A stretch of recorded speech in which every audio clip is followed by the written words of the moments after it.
Good morning. We are delighted to host this webinar today in partnership with Salesforce on financial literacy and education. I'm Iana Vidal, Head of Policy and Government Affairs at Innovate Finance. For those of you who don't know, Innovate Finance is a big supporter and promoter of solutions that help with financial well-being and inclusion. And we know a lot of that can start with supporting education and helping young people, especially when they're starting out in life, to manage and feel confident about managing their money. Our Fintech for Schools programme provides a digital hub for young people to learn about the different terms and principles in finance, to learn about the companies that make up our financial services ecosystem, and to learn about the future roles that they can find in fintech. So hopefully inspiring the next generation of entrepreneurs. But there's a much wider role for industry, for government, for civil society, in ensuring that people are financially literate, that they're confident and they're resilient, and we will hear more about that and what can be done very shortly. I am delighted to be joined by some fantastic speakers to dive deeper into this topic. With us today, we have Valentine Mulholland, who is Senior Policy and Propositions Manager at the Money and Pension Service. We have Rob Gardner, who is the founder of RedSTART, and I'll let Rob talk more about that in a second. It's an amazing organisation. We have Rob Ellison, who is co-founder and Chief Commercial Officer of Finance Unlocked. Again, another great company doing some brilliant work. And finally, I have Alan Donnelly, who is Head of Financial Services and Salesforce. So I'll ask them all to introduce themselves and say a few words each to open the discussion before we get into some questions. We have about 60 minutes, so hopefully we'll have a good flow of discussion and questions coming through. If you do have any, please use the Q&A function at the bottom of your screen to submit these, and we'll leave some time at the end to get through as many as we can. So without further ado, I will hand over to Valentine to kick us off. Hi, and I'm just going to share my screen with a very quick introduction to financial education. So I work for the Money and Pension Service. We're an arm's length body of government funded by banks and credit card levies to deliver financial well-being in the UK, so to support people to make the most of money and pensions. And a really important part of our work and our strategic work is around financial education. So just very broadly, we've got a strategy for financial well-being, which I won't go into in great detail, but you see that it's got 5 pillars, and how people save for life events and shocks, people using less credit in emergency ways, people having access to debt advice when they need it, people planning for the future, but what we call financial foundations, which is children and young people getting a meaningful financial education, which sets them up for financial well-being through the rest of their life. And what we know already is that very few children are aware of savings. A lot of young people don't have a bank account. Sorry, I'm just going to get rid of, just 28% of children and young people live in a home where they're actually kind of empowered around money, and that financial education interventions actually reach very few children in the UK. There is provision in schools, which is basically that pupils receive financial education in math for age 5 to 16 and in the citizenship curriculum. But there's a lot of flexibility on how schools determine that. And it's not something that's kind of inspected in quite the same way by the schools inspector. So there's an awful lot of variety in how that's delivered, which is why we're seeing that quite a lot of children and young people are not getting that financial education in schools. So who is delivering financial education? Well, actually, it's predominantly the delivery of financial education is through voluntary and community organisations, also through financial services, and many of you I know will be involved in that. So schools and colleges is only the third in that group, and it's a very, very fragmented picture. And we also know that commonly most of the financial education is targeted at 16 to 17-year-olds, when we know that actually some of the core skills that we need for financial well-being and a good understanding need to start much earlier than that, need to start even in the early years, not just at primary, but actually in sort of in reception and key stage 1 part of primary as well. And what do we know about the solutions? We know that parental involvement is vital. And one of the key programs we deliver is something called Talk, Learn, Do, which is around parent interventions to teach financial education to children rather than just through schools. We know that starting early is very important. We know that actually we need to take advantage of teachable moments. And I think, is there any better teachable moment than this awareness of the current pandemic that we're in, and in terms of the impact on very different impacts on households, with some households with much more disposable income and some households struggling financially. We know that many of the mainstream interventions that currently happen are not well evidenced, and in terms of whether they deliver the outcomes, there's not strong evidence of that. And we know that combining face-to-face with experiential learning, and I know people on this panel will be talking about some of this work, is actually what creates the behaviour changes that we're looking for. And what do we know about evidence-based solutions? So we know that, and we deliver currently in pilot workshops, face-to-face classroom formats do help to build the ability and the mindset. We know that the long-term effect of financial education on financial behavior appears weak, so we need to work much more. We need to look more closely at what will work to actually have that long-term impact. A lot of the people who are delivering financial education in school don't feel that they've got the right skills to do that, and we need to deliver that more closely. And for MAPS, where we're piloting and delivering financial education programs, well, we're just part of the infrastructure, and people on this panel and people in this audience will be part of it. We need a really, really good understanding of what works, basically. There are currently, just looking at this sector here, there's a number of apps to learn about or manage money, predominantly targeted at younger children, and some are run by financial services, most are fintechs, and there's also hundreds of math-based apps out there, and they range from products offered by challenger banks, single product savings and credit from particular fintechs, and products which are really more about coaching children and young people through a period of improving their financial capability.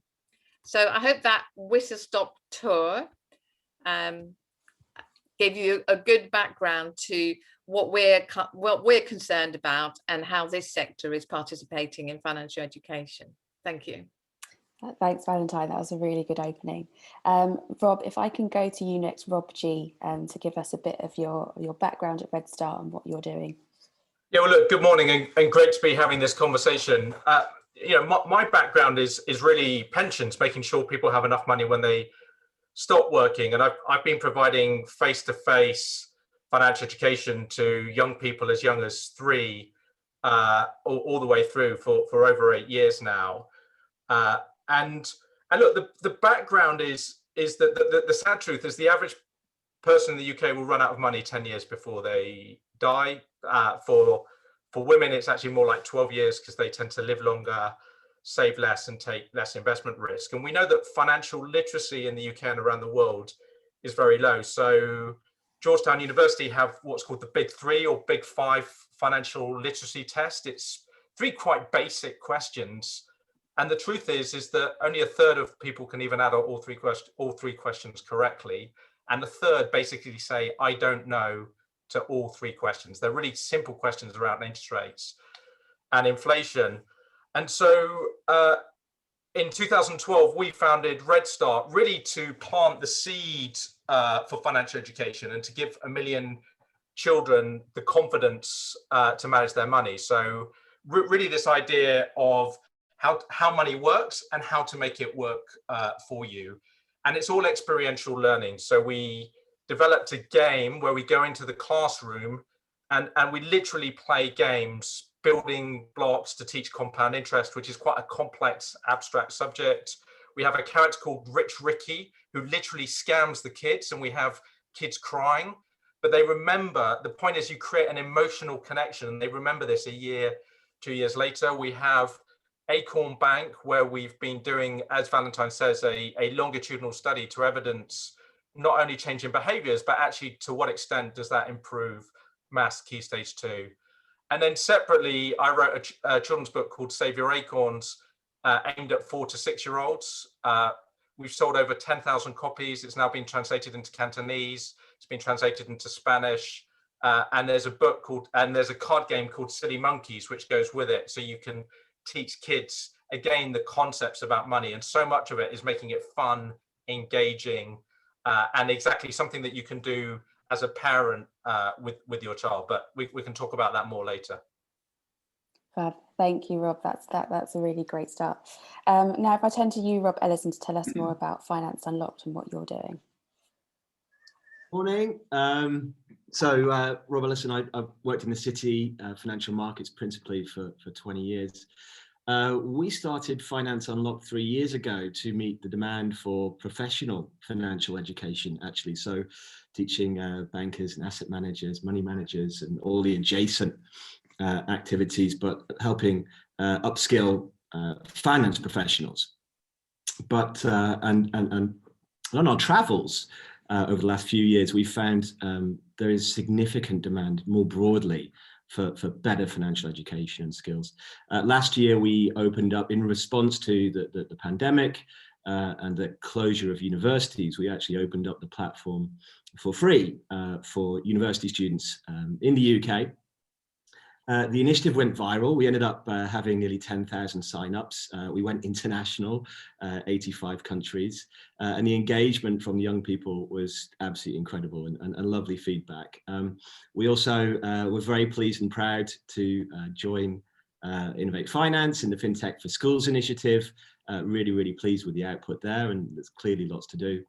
And this year we will be opening up the platform in partnership with Santander. Actually, we'll be doing a Black Inclusion initiative, and we'll be helping young people in the first half of this year. Thanks, Rob. That's great. Alan, finally, I will turn to you to tell us the view from Salesforce.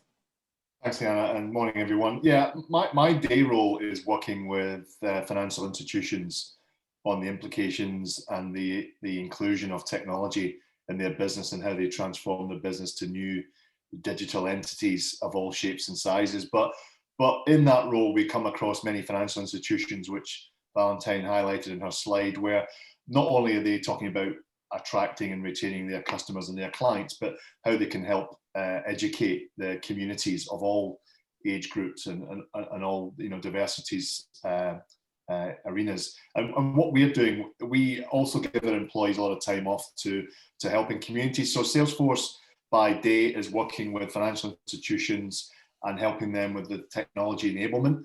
And then we do other things through our not-for-profit business, salesforce.org, where we're helping charities and foundations set up on the platform to help their target environment as well. And then I work with a lot of financial institutions going into schools and bringing them into nice city offices to show the young children typically what business and technology can be like in the future, and involve them in games and gamification and the education, in many cases, science and technology, and in many cases, financial services as well. So a slightly different role from the two Robs, but one that I think is becoming more and more important, the role of business to help people get better educated and be more financially literate in the future as well.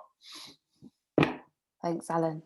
So you've heard the opening pitch from our speakers, and I think that gives us a really great opening into some of the discussion. What I perhaps want to start with is talking about, I guess, the foundational principles of financial education. What do our panelists think are the prerequisites for financial education? Perhaps Rob E., if I turn to you first on that one. Yeah, so I guess there's one key message from my side. And from my perspective, it's the most important one, which is you don't have to be good at maths.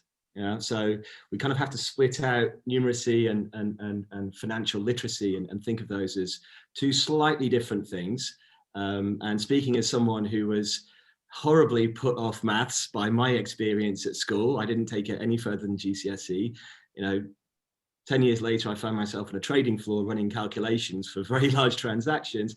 And now I'm a dad and I'm helping my young man navigate his way through a maths GCSE. The two things really do need to be split out, and you don't have to be a maths whiz to be good at managing your own money. You can even manage other people's money, frankly. Thanks, Rob. Rob G, what's your view on this? What are the prerequisites that you think are important? Yeah, well, look, interestingly, I mean, we've delivered financial education to 30,000 young people, really from nursery, so 2 to 3, right the way up to 18, but much more focus on primary school. Firstly, it needs to be fun and engaging, and I think that's where the experiential learning things, and actually a lot of this is basic habit, basic adoption stuff. So you need to understand, you need to take a small action, and then you need to accelerate and build on it.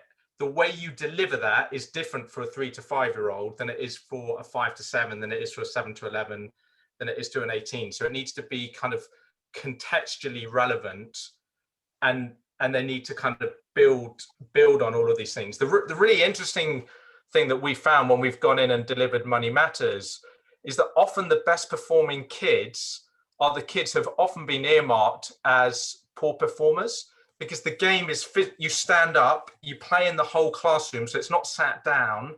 There's no prerequisite of understanding. You just basically set out the game and the rules, and you have to use awareness, and you learn as you do.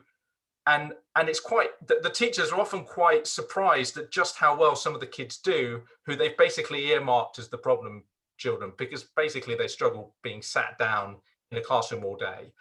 So for me, it needs to be relevant to the audience, and it needs to be engaging, and they need to understand how it helps them. I think crucially, the point that Valentin makes is that we need to be able to evidence that this stuff works, that it sticks, and that there is a long-term change in habits and behaviours. Thanks. And Valentine, do you want to come in there? Because I think you covered some of it in your presentation, but what do you think are the key prerequisites that would be needed? Yeah, so we carry out a children and young people's financial capability survey to kind of look at what sort of drives good behaviours for children, and that we know that day-to-day money management and having an experience of money and active saving drive those behaviours, but that the behaviours depend on 3 things. And the first one of those is exactly what Robert said, which is about a connection, that actually an engagement with money and a responsibility for money, but an engagement with money that's relevant to their home background, to their community. So, we can't have solutions that work in very middle class areas and are all about a particular approach. That's not going to resonate in a much more deprived area. The second one is the mindset, which is around attitudes to money, confidence with money. And a lot of that comes from parents and how confident parents are with money, which is why we do interventions that actually work on financial well-being with parents and children. And the third one is around that knowledge and skills, and where I would slightly disagree that actually, numeracy is important. And unfortunately, people who lack basic functional numeracy and problem solving skills are actually going to struggle with financial well-being. So how can we give people those skills as an additional prerequisite? That's a really, really good point, and I think it leads very well into my second question, actually, about the audience and about taking all of those different people who might influence young people around their money management. I really want to sort of tease out, what audience are we targeting when we're talking about financial education? And I guess what are why is this so important in this time with COVID and the pandemic, etc.? And perhaps again, Rob E, if I go to you first on that one. Yeah, so look, I don't need to be sold on the need for better adult and professional financial education, and that's what Finance Unlocked is all about. But hey, why don't we start at the top of society, actually? So an organization called Positive Money ran a survey a couple of years ago, and they asked MPs, our MPs, some basic questions about money. And it turned out at the time that 85% of our MPs, people in charge of our financial economy, did not know where money came from. So, and a lot of other basic questions, fails all around essentially. So we could start there. Another good place, so in my experience, I've interviewed a lot of people at graduate level. My favorite interview question in that room is to ask, and they're obviously applying for jobs in finance, and this is a key decision point in their life as to, what does their financial future need to look like? I asked them a very simple question, which is, what's the difference between a defined contribution pension and a defined benefit pension?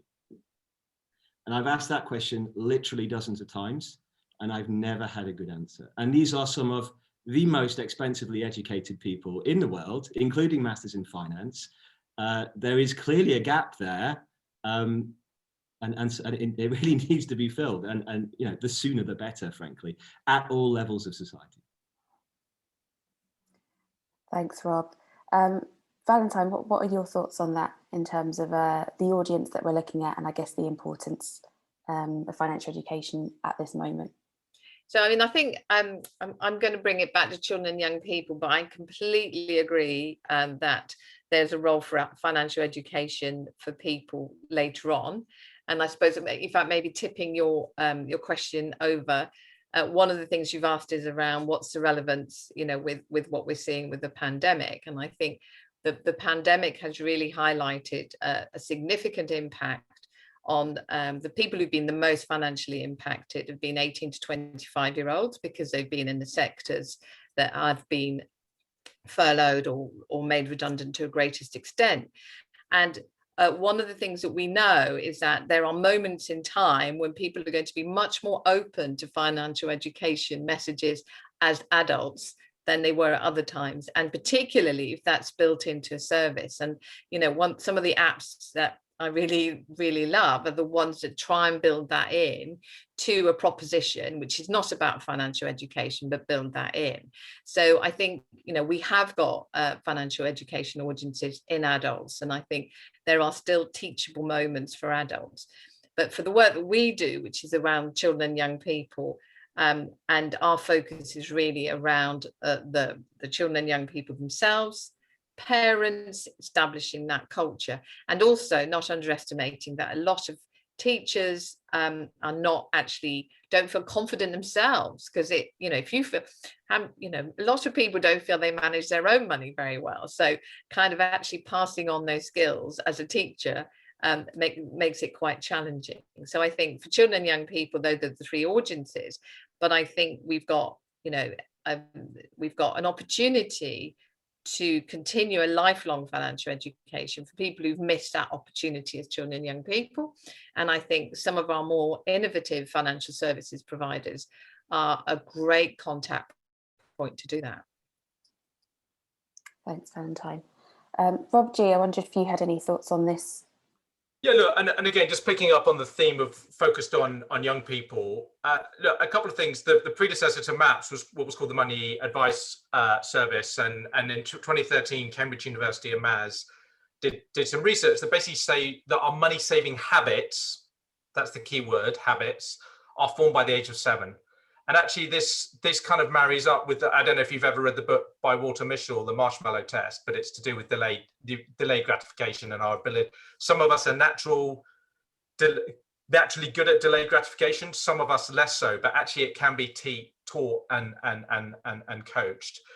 The second thing is that parents would rather talk to their children about sex than about money, and I think that's part of the confidence.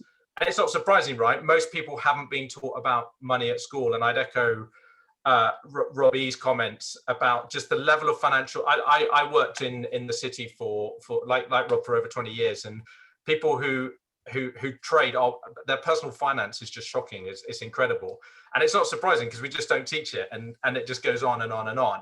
So our audience is primarily the children, but it's also the parents. And also, let's say, the teachers or the teachers' assistants. I also happen to be a Girl Guide, so I teach rainbows, brownies, and Girl Guides. have two daughters, so that's kind of why, how I want to give back locally. And the point is you need to connect them. One of the things that we found with RedSTART is that we were able to get a bunch of 7 and 8 year olds to a higher level of financial literacy than their parent and their teacher, back to the point that Valentine's saying.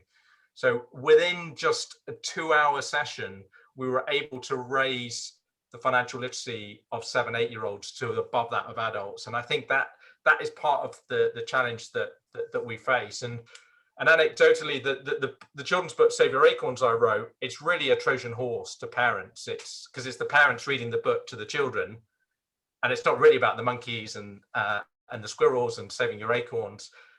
Actually, the parents, as they're reading it, the subliminal message is kind of going in, and it's the aha moment and going, I wish someone had kind of taught me these rules of thumbs, these basic habits around financial resilience and financial well-being. Thanks, Rob. That's really interesting. And I think we've got a couple of questions coming in on the acorns specifically, so we'll come to those in a moment. So moving on from that, I guess obviously there is now, I guess, a growth in organisations doing this work. And Alan, I wondered if it could come to you to ask sort of what you're seeing at Salesforce in terms of the organisations that are supporting financial literacy on a national or an international level, and where you see the innovations happening. Yeah, thank you. Yeah, we're working with banks, insurance companies, payments companies, wealth managers, asset managers, all of the above. So each and every one of them in the main are very keen to bring their financial knowledge and experience to help people improve their literacy and numeracy, etc. What we're actually seeing, which is working very well, is many of them opening up their facilities to people to come in. So, Rob and Valentine mentioned earlier that, in school, the kids are safe, they learn, but they're also safe coming into lovely offices in the city, lovely offices around the UK and around the world. I've got an example where when I was working and living in California, across the bay from Visa's headquarters was Oakland. Oakland is recognised as one of the most deprived cities in the entire world. And Visa and ourselves would bring the kids over for a day in the building where the outcome was financial literacy, and that's what they were trying to do. But the kids got to see, Alcatraz, Golden Gate Bridge, the Bay Bridge. They got to see how an office performs. And the teachers actually said when they were leaving, it's the most inspirational environment. So I can see organizations with those sorts of facilities and services, and that's an extreme example because not everybody looks over Alcatraz, but it's a great example of how offices and businesses can bring their power to create environments that are safe for young children and adults to learn and be inspired.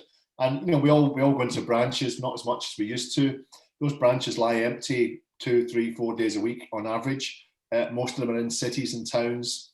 They can be made available. So what I'm seeing a lot of companies do is looking at technology to provide learning and gamification, which I mentioned earlier, but also broadening that to say, how can we leverage our facilities and our corporate networks to create safe, healthy, warm, friendly environments, and as Rob said earlier, fun environments to do it. The technology is easy. The secret is making it so simple. People tend to overcomplicate technology, and that's when it puts people off. What's your Wi-Fi password? Well, what's a Wi-Fi, right? This laptop doesn't connect. Well, it doesn't have broadband. It's just crazy. So I think we're going to get helping companies simplify technology, make it instantly available, and I think more people will then be, find it safer and easier to engage with as well. Thanks, Alan. It's a really good point. Can I just come in on an additional point that kind of highlights for me as well, is that, of course, a new prerequisite of financial education and financial capability is digital capability. And I guess for young people, then we're kind of assuming they're getting the digital skills, but not always in the way that you would want to have, but definitely in terms of financial education in life. Those who are digitally excluded, which is still quite, about 14% of the population still can't do sort of basic digital, perform digital functions, are going to be really excluded, because some of the best opportunities to make financially capable decisions are digital. And so I think we now think, digital abilities, digital skills are a prerequisite for financial education as well. That's a really, really good point, Valentine. I think it leads on well to my next question, which I think is, there is, young people these days are digital natives, right? That's where they get a lot of their information. It's from social media. And we've seen, especially most recently, a real growth in, I guess, young people connecting with or engaging with digital finance, whether that's online trading apps and the whole GameStop Reddit thing, or buy now, pay later services that people are sort of seeing through social media, Instagram, etc. How can we balance that innovation with consumer protection, and how can we ensure that young customers, because that's what they are, I guess, really understand what they're using? Where does financial education come into this? Perhaps Valentine, go ahead.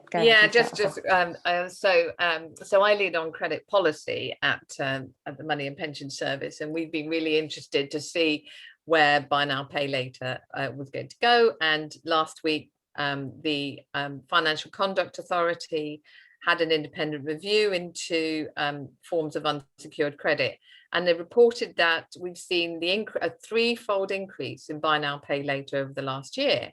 And in many ways, it's been a really successful development. In many ways, obviously, it's not really a form of credit in that you don't necessarily get charged interest. But what it's doing is it's encouraging particular behaviours that can be financially harmful, because people lose sight of their cumulative purchases. The retailers are keen on buy now, pay later because it encourages, there's present bias where people think, well, I can't afford it today, but I will be able to afford it next month. But then if you're making those decisions again and again and again, it's adding up to. So I think there's a real challenge with the development in financial services and innovation in financial services to get to the bottom of what might look really good but could be harmful. And I think another area that the FCA have said that they want to look at is salary advance, the salary advance sector. Now, in many ways, the salary advance sector is fantastic. It's giving people the opportunity to have access to the salary early for the kind of life events that are thrown at them where they can't necessarily, the alternative would be a payday loan at very high interest rate. So that's good. But we also need to make sure that those products are associated with positive behaviours. And I know that many of the salary advance providers are really committed to developing financial well-being, but I think it's constantly, for the regulator, it's quite hard to keep up with where there might be some level of consumer detriment. And I think the kind of principle of financial services should do no harm as far as possible. We've got the Financial Conduct Authority principles on treating customers fairly, but sometimes that definition of how do we encourage innovation and balance the impact of products that might actually encourage people to get into financial difficulties, and the fact of people managing lots and lots of buy now, pay later commitments and lots of other debts. People are struggling to do that. So there's some real challenges for us in terms of balancing that out. Yeah, and I would just add one thing, that many of the B2C, business to consumer financial services companies, they are striving for frictionless engagement with a customer. That can also mean lightning fast. It can mean really quick. And to support Valentine's point, it can also mean therefore a person just clicks a button, thinks it's fantastic, the goods arrive or the goods are handed over. But what they haven't realized is they've done A, B, C, and D. So there is absolutely an obligation on the companies to build that in education and support as well. Either of the Rob, E's or G, any thoughts on that one? Can I just frame it? The real nub here is that financial well-being and financial resilience is really about habits and choices that we make over time, and they compound. So, and the wealth differential, so if you look at the ONS, Office of National Statistics, Wealth Assets Survey, wealth inequality rather than income inequality are uncorrelated. You can take people in the same income band and have big differences in wealth. And it's because we make so let's say the average salary is £35,000. You can have two people earning £35,000 who compound make good decisions and become wealthy, and compound make bad decisions and basically end up in financial difficulty.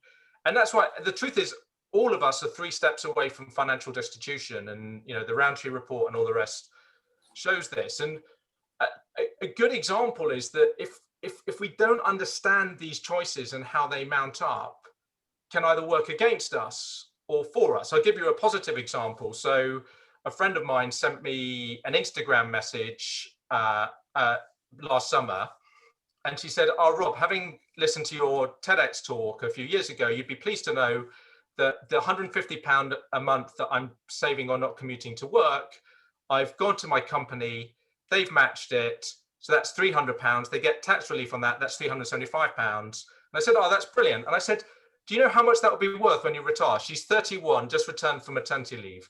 It'll be worth over £600,000 to £700,000. And that's because compounding, if you double your money every 10 years, it goes 2, 4, 8, 16, 32. And compounding works for you if you understand it, and even more so with tax relief and all the rest, and it works against you if you don't. The problem is that this stuff plays out over decades, not days. And so this is what fascinates me, the whole GameStop, trading, Reddit, is behaviorally, it's at the opposite end of what we need to do, which requires real sort of kind of temperament. Like me, I struggle with not eating my daughter's biscuits, if I'm honest, at homeschooling. I've had a sort of, I'm not good at, basically nicking my daughter's biscuits, which is not good. But we all have these sort of temptations, and the biggest challenge is, how do we help people understand that the decisions we make have real consequences, and either getting ourselves into a cycle of debt, and many people end up in debt who don't need to be in debt given their income level. And conversely, many people miss out on building long-term financial wealth because they don't understand decisions that they can make in their 20s can have a massive impact in their 40s and 50s.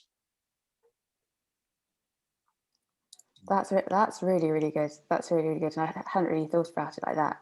I think perhaps that brings us nicely on to my next question, which is around that point that you make about two people with the same salary, I guess, 35K, and the decisions that they make, meaning that one of them has a fairly comfortable life and one of them has quite precarious financial circumstances.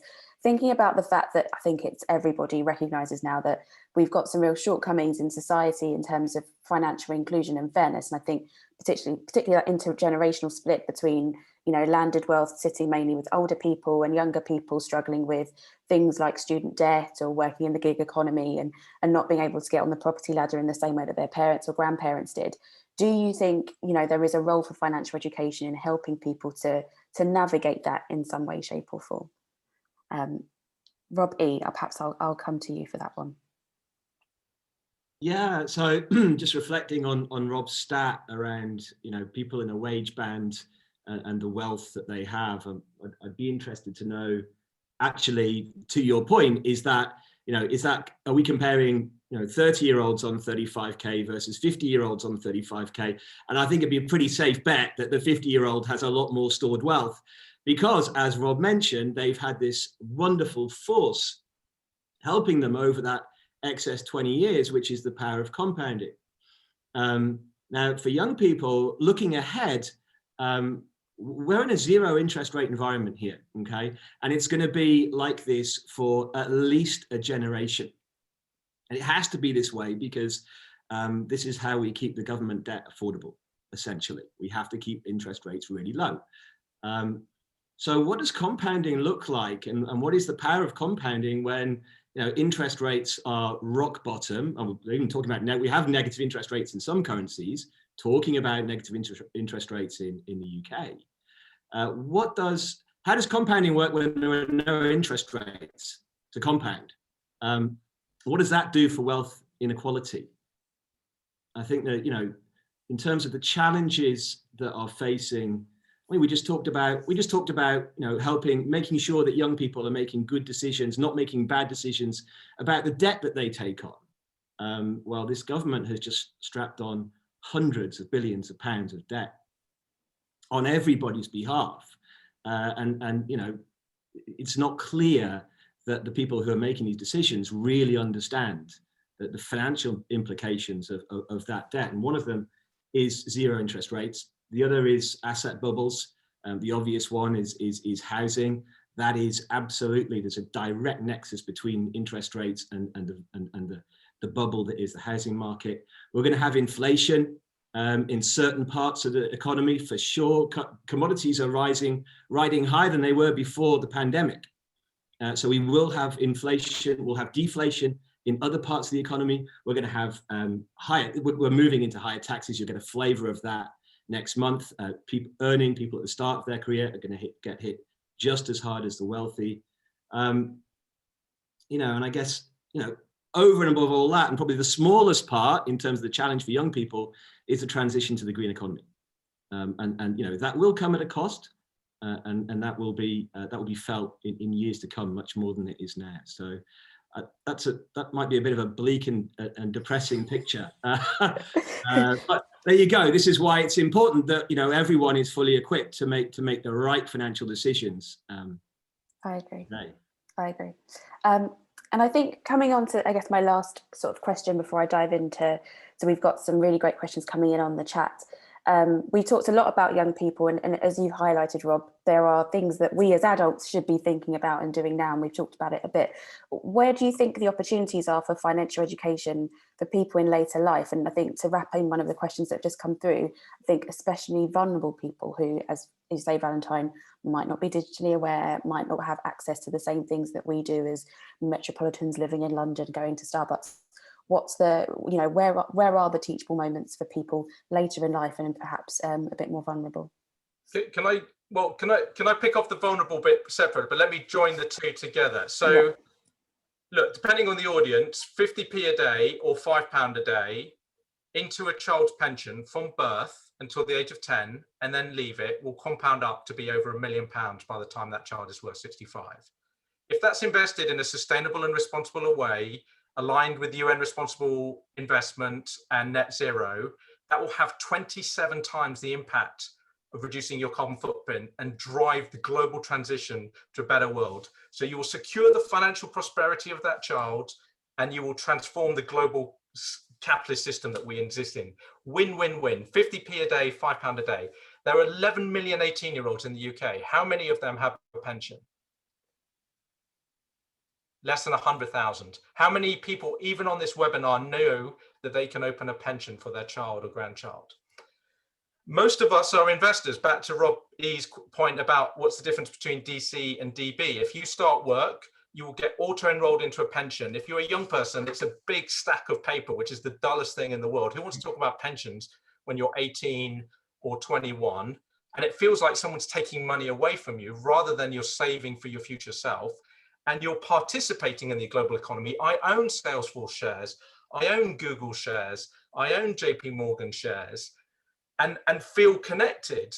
And then there's a wonderful education moment where you can sort of, between grandparent and parent and child, and explain that you own money and that you're growing and that you're compounding. So I think that's where there's a real opportunity. We're seeing a lot between grandparents and grandchildren doing this, probably because parents right now are being stuck between a rock and a hard place, between trying to work and teach their kids and so forth. On the vulnerable, this is a big issue, and pension scams in the UK is a horrific crime, because what happens is that the older generation are lucky in many cases to have what is called a defined benefit, a final salary pension scheme. So it's a kind of guaranteed income for life, inflation linked, and it is worth way more money than you could ever imagine. So even if you've got a pension paying you £10,000 a year, that's worth anywhere between £300,000 and £400,000. And we saw with British Steel, a lot of people going to these British Steel workers, and actually their pension pots were worth more than their homes. The challenge is that people are calling up and saying, why don't you transfer your money and put it over here? And then often investing in basically their scams, and old vulnerable people are being scammed out of their money. And again, one of the predecessors to MAPS, which now forms part of MAPS, deals with this, and some of the scams are horrific, and it does worry me, because I mean, education helps, but just naturally, I think as we get older, we do become more vulnerable to scams, and effectively it's a confidence trick. And these people use very sophisticated behavioral finance techniques to convince people to switch. It turns out that if I call you up and I offer you 15-20% return on your money, you in your gut, you know it's too good to be true. If I guarantee you 7 or 8%, and I use the word guarantee, which by the way, you're not allowed to, but on a phone call, you will go, oh, that sounds brilliant, because at the moment you're getting nothing in the bank. 7 to 8% sounds great. And you'll switch your money. So the techniques that the scammers are using is frightening. And there is a whole piece about financial education for people reaching retirement, and when they're at retirement and going through. And Valentine talked about planning and future self. The reality is most 65-year-olds underestimate their own life expectancy by 20%. And look, put it this way, in 100 years ago, when pensions were put in place, life expectancy was 47 years old. It increased to 77. It is 87 right now. And Captain Tom, who sadly just passed, I promise you, when he retired age 65 in 1985, he probably was not expecting to still be alive in 2020 and 100. And so as you live longer, each year of life you have to fund, and then you've now got 30 years of inflation to fund as well. So the importance of financial education doesn't stop for older generations. And yeah, unfortunately, because wealth, there is a direct correlation between age and wealth. People will prey on older people. So I think I might kind of segue into that conversation around vulnerability, because we know that in terms of financial services, vulnerabilities sometimes about a characteristic. So having a serious mental illness, for example, may mean that you struggle more with financial services, but it's also about the actual market and the position of where you are. So when we look at defining vulnerability, and we're a business that looks at supporting people to make the most of money and pensions, in relation to pensions, most people are vulnerable not because they're older, but because they're so hard to understand. You know, I would say that I'm pretty financially capable, and actually your pensions portfolio is the area where you have the least understanding. So vulnerability and knowledge sort of dissonance is important. But I think when we're talking about financial education and vulnerability, we do need to be careful not to assume that people on lower incomes are actually less financially capable. So we do a survey every 2 years of adults in the UK, and from that survey we see that actually those on the lowest income are actually often managing their money in the very best way, and actually have much greater, because they have to know exactly where they are. They have to know, you know, there is no safety net. And those who are cushioned, those who've got savings, and those who are on a higher income, at times there's a huge difference between those who are managing money effectively and those who aren't. And how we can intervene in those kind of teachable moments in people's lives. We've done some research called Right Place, Right Time, about when can you kind of provide money guidance, provide education to people where they'll be open to it as adults, is around some of the life transitions. So one classic, for example, is when people start a family, they suddenly kind of feel that responsibility and start to consider, look, you know, do I need to make provision for the future in a different way? If you can capture people at those moments in time, and again, I would kind of reiterate that sometimes some of your members, Iana, that, you know, providing services that are capturing people at a moment in time, have that golden opportunity to bring in financial education or money guidance at that point. So it is about, as adults, it's about catching people when they're most likely to be receptive to it, and exploding some of the myth that people have around, you know, what is good. I think for pensions, it's a way more complex market, and therefore more complex issue to give people the confidence to you know, which is why we deliver a lot of direct to consumer pension independent advice, because it is so much more complex, and vulnerability is much more widespread, not because of age or frailty, but because the products make people vulnerable, I believe. Thanks, Valentine. That's a good point. It leads really nicely into a question actually we've had from Ryan, who's thinking about, obviously the focus on young people and schools is very welcome, fantastic.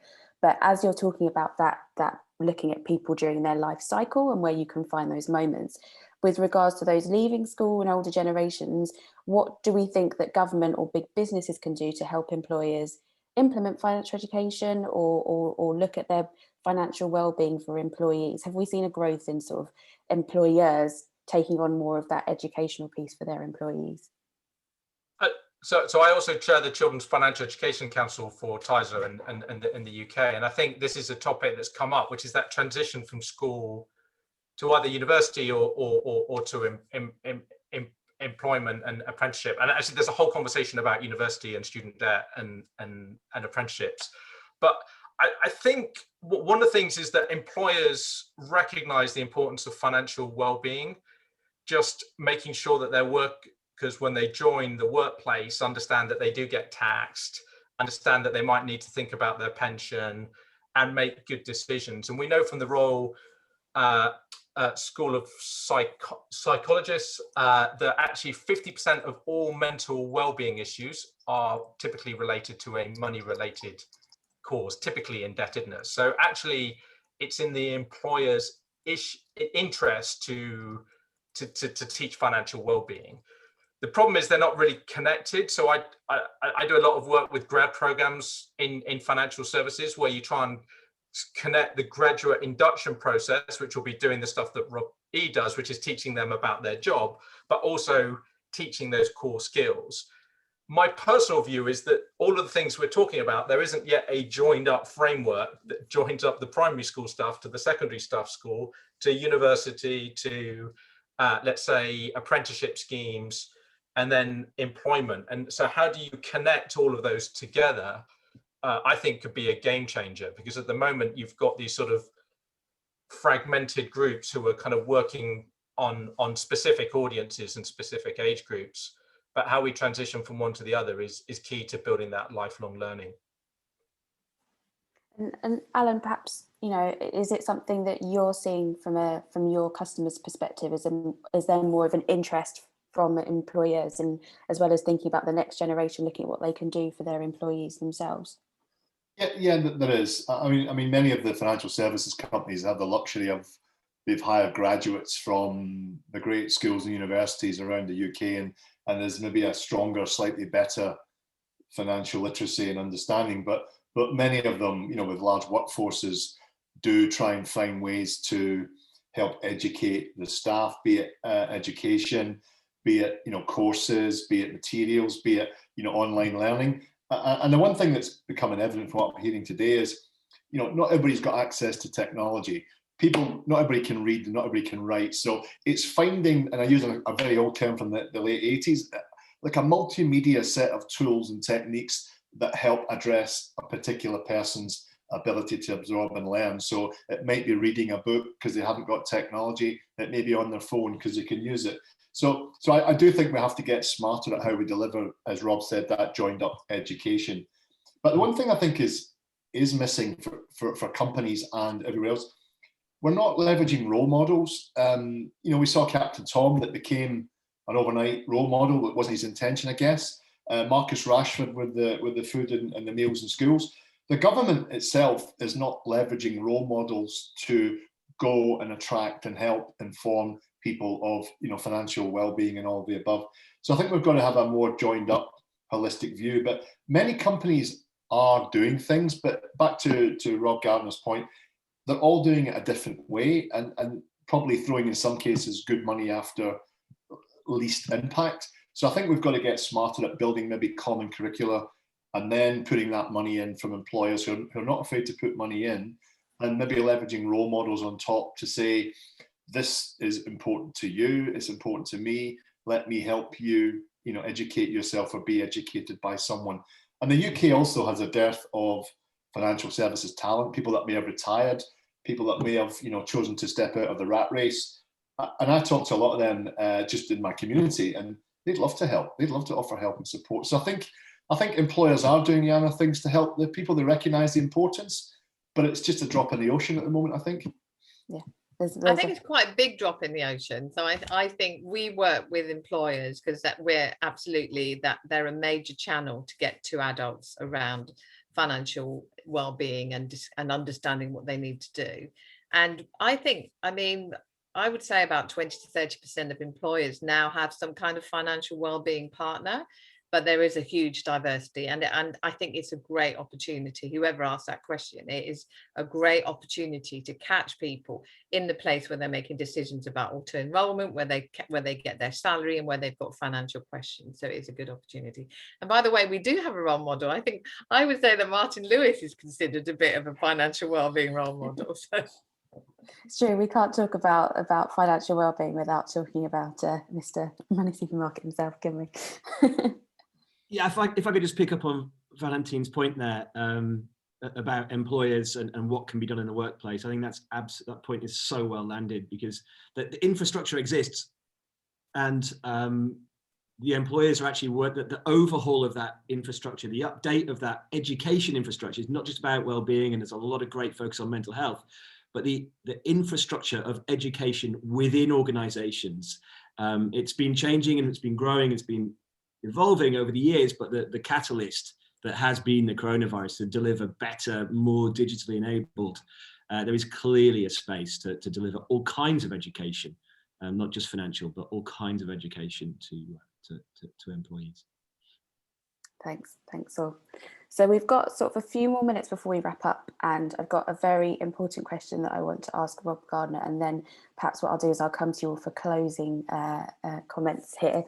So Rob, we've had a question from James, who is really fascinated by what you're doing at RedSTART around early years engagement, but wanting to understand how that translates into the later years. So in other words, what does the retention of the skills that you're teaching look like when individuals apply it to cash versus acorns? Yeah, look, great question. And I think when we first set up RedSTART to where we are now, which is creating long-term evidence on these things. And at the moment, we're just tracking year by year within the primary school. And my big concern is the fall off between secondary school. So we've been working for several years now with a particular academy in East London, and we took one young boy through, and he was this child who was basically deemed to be a trouble kid, and he really performed. And unfortunately, he went to the secondary school, and I actually got in touch with the head teacher, and I said, whatever happened to, I'll make up a name, but Sam, and he got dropped off. So that is my concern, is that you can have an impact and then they change school and they drop off. So look, the truth is, the work that we're doing at the moment is within the primary school, so lower to upper primary school, and not the transition from primary to secondary. And we have tried, but trying to kind of create the links, because as you know, when they go from primary to secondary, they go all over the place, and then different head teachers. But candidly, my rule now is, unless we engage with the head teacher and the head teacher gets it and commits, we won't work. So this school, apart from their kind of mandated ones, had 5 goals that he wanted all of his kids to leave that school with. One was actually that they'd spent time in a farm. Many of these kids have not even moved 2 miles from their house, have no idea that beef comes from a cow, or fries come from a potato. So look, don't underestimate the importance of connecting farm and food and all the rest. But 2 was all around financial education. He had it written in, and he had it written into the metrics and KPIs for his senior leadership team and his teachers and all the rest. So look, we're kind of resource constrained. So we can only work with schools who kind of get it and want to do it, because this is not mandated, right? So why, if you're a head teacher, why would you do something you don't have to do? And so, yeah, look, this is why we need to keep working and plugging away at this. Absolutely. And that's, I think, a good place to sort of to do the wrap up. I guess perhaps Valentine, Rob, Ian, Alan, if I come to you in 1 minute or less, tell me what you think success would look like in terms of financial education. Valentine, I'll go to you first. I think it would be greater parity in how people are able to access, make the most of their money and pensions. Some of that's about financial education. Some of that is about how you design your products as well. And I think, we believe in inclusive by design, and inclusive so that nobody is left out. Nobody's made vulnerable by products. So it is about interventions, but it's also about products that make people financially well because they're so accessible. Thanks, Valentine. Rob E, what about you? I'd love to see a more honest discussion at a sort of a national debate level. I'd like to see a more honest discussion about money. I'd like to stop screaming at the telly when someone tells me the national debt is £2 trillion. It's not, it's closer to £4 trillion. And I think what we need to do is we need to leave behind some of the sort of lazy habits.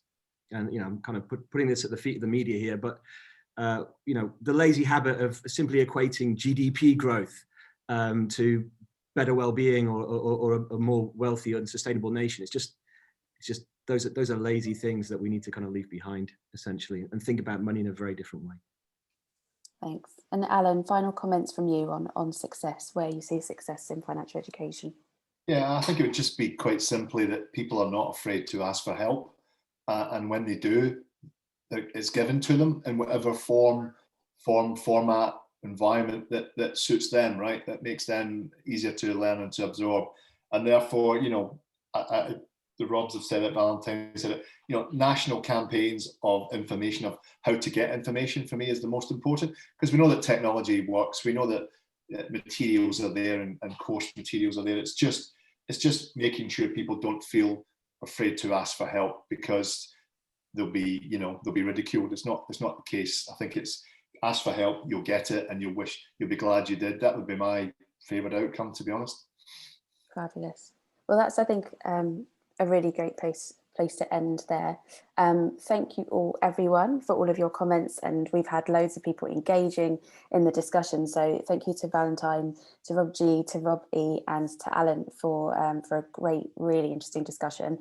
Loads of people asking where they can find out more information and they want to get involved. So we'll definitely urge you to have a look at what's available from Finance Unlocked, from RedSTART and the Money and Pension Service, and obviously from a business perspective, Salesforce have a really great package that they can speak to people about.